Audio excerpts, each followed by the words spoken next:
Assalamualaikum warahmatullahi wabarakatuh. Perkenalkan, nama saya Naisha Ribiasina dengan NIM H2410144. Saya merupakan mahasiswa Universitas Juanda semester 2 dengan program studi pendidikan sekolah dasar. Di sini saya akan memaparkan hasil temuan dan analisis pada suatu permasalahan. Permasalahan yang saya ambil adalah permasalahan mengenai kasus bullying pada anak sekolah dasar di Indonesia. Topik mata kuliah dari psikologi perkembangan ini yang saya pilih adalah topik perkembangan moral. Video ini dibuat untuk memenuhi ujian akhir semester psikologi perkembangan dengan dosen pengampu Profesor Dr. Rasmita Dila MPD. Untuk itu, saksikan videonya ya. Permasalahan bullying di sekolah dasar merupakan isu yang masih sering terjadi dan memerlukan perhatian serius dari berbagai pihak. Bullying tidak hanya terjadi di jenjang pendidikan sekolah menengah, namun juga sudah marak ditemukan di lingkungan sekolah dasar, baik dalam bentuk kekerasan fisik, verbal, sosial, maupun secara daring atau cyberbullying. Anak-anak usia sekolah dasar yang masih berada dalam tahap perkembangan sosial dan emosional sangat rentan menjadi korban maupun pelaku tindakan bullying. Tindakan perundungan atau bullying yang dilakukan pada usia dini dapat memberikan dampak negatif jangka panjang. Anak yang menjadi korban bullying berisiko mengalami gangguan psikologis seperti rendahnya rasa percaya diri, kecemasan, depresi, bahkan kehilangan minat untuk belajar. Di sisi lain, anak yang menjadi pelaku bullying juga menunjukkan tanda-tanda kegagalan dalam mengelola emosi, empati yang rendah, serta kecenderungan untuk menyelesaikan konflik dengan cara yang tidak sehat. Adapun teori singkat yang saya gunakan adalah teori Kohlberg mengenai moralitas. Teori Kohlberg ini sangat relevan untuk memahami perilaku moral siswa sekolah dasar karena mayoritas anak usia SD yakni 6-12 tahun berada di tahap prakonvensional hingga awal konvensional yakni tahap 1-3. Level yang pertama adalah level prakonvensional yakni pada kelas 1-3 SD.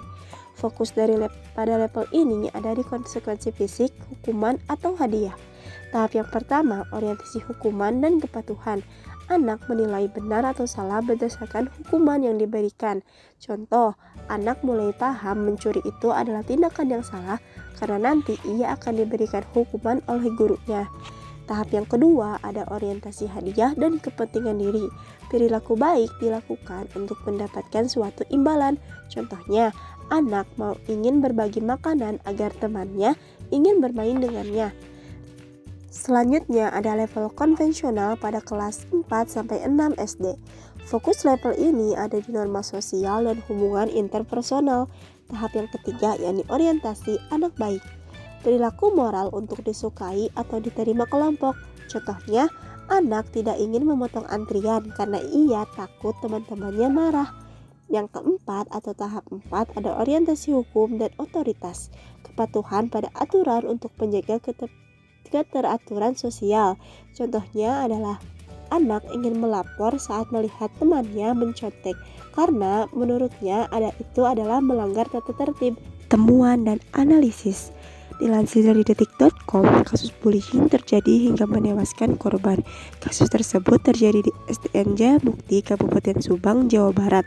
Korban dengan inisial ARO meninggal beberapa hari setelah mengalami bullying oleh 3 orang pelaku yang merupakan kakak kelas korban. ARO mengalami bullying fisik, yakni ditendang, serta kepala korban dibenturkan ke tembok. ARO sempat dilarikan ke rumah sakit. Ia mengeluh sakit pada bagian tubuhnya dan diketahui bahwa ARO merupakan siswa yang cenderung pendiam sehingga memungkinkan pelaku melakukan tindakan bullying kepada korban. Analisis perilaku pelaku. Berdasarkan teori perkembangan moral Kohlberg, pelaku bullying berada pada tahap prakonvensional, khususnya tahap kedua yakni instrumental purpose, di mana tindakan mereka didorong oleh keinginan untuk memperoleh kesenangan, kekuasaan, atau pengakuan dari teman sebaya tanpa mempertimbangkan dampak serius terhadap korban. Pelaku menganggap bullying sebagai hal yang normal atau sekedar bercanda, menunjukkan ketidakmatangan dalam memahami konsekuensi moral dari perilaku mereka.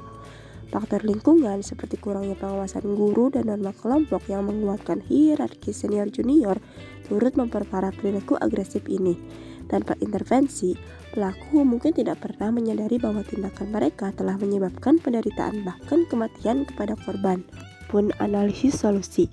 Untuk mengatasi masalah bullying di sekolah diperlukan intervensi yang komprehensif melibatkan berbagai pihak. Selain itu, pelatihan guru perlu ditingkatkan agar mereka mampu mendeteksi tanda-tanda bullying sejak dini dan menanganinya sesuai dengan tahap perkembangan moral anak. Di tingkat kebijakan pendidikan, sekolah sebaiknya menerapkan sistem pengaduan anonymous seperti kotak aduan bullying yang direspon secara cepat dan transparan. Pendidikan moral juga perlu diintegrasikan dalam kurikulum melalui diskusi dilema moral. Misalnya, dengan pertanyaan refleksi seperti bagaimana jika kamu berada di posisi korban untuk menumbuhkan empati pada siswa. Peran orang tua juga sangat penting dalam pencegahan bullying. Mereka perlu membangun komunikasi intensif dengan anak untuk mendeteksi perubahan perilaku, baik sebagai korban maupun pelaku. Jika ditemukan tanda-tanda anak menjadi korban bullying, orang tua harus segera beradvokasi ke sekolah untuk memastikan perlindungan dan penanganan yang tepat. Dengan kolaborasi antar sekolah, orang tua, dan kebijakan yang jelas, diharapkan kasus bullying dapat diminimalisir secara efektif. Bullying di sekolah dasar merupakan masalah kompleks yang mengancam perkembangan emosional, sosial, dan akademik anak, baik bagi korban yang menderita trauma mendalam maupun pelaku yang berisiko mengembangkan pola perilaku negatif. Sekolah perlu memperkuat sistem pengawasan, menerapkan kurikulum anti-bullying berbasis empati, sementara orang tua harus aktif berkomunikasi dan memantau perkembangan anak. Dengan sinergi antar pendidik, keluarga, dan kebijakan yang tegas, lingkungan belajar yang aman dan kondusif dapat terwujud, memutus rantai kekerasan sekaligus membentuk generasi yang lebih berempati dan bertanggung jawab secara sosial.